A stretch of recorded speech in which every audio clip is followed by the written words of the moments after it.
Tunataka nini? Tunataka nini? Yes. No. Up to no. Today.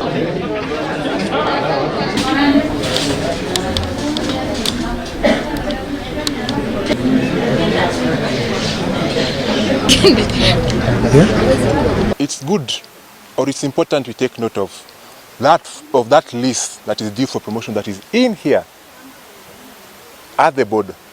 When you go through that list, you'll be surprised that more than half of those officers on that list have never been promoted for the last 10 years. 10 years under this government with no promotion.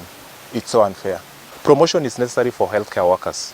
It ensures these workers work diligently, work while motivated, and give their best level of care to the patients that present to us in the hospitals.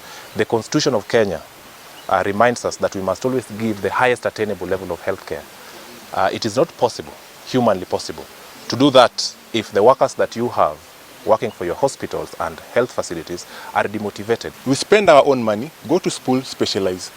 But when it comes to promotions, it's become a very big problem in this county.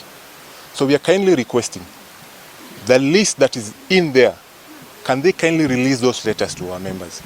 But what is paining us the most is because already there are funds which has been allocated by the county assembly. Both the executive, that is the Minister of the Finance, and the county assembly, and also the Department of Health, they have acknowledged that they have already the funds for these promotions. So our concern is, why are they taking this long to do the promotion?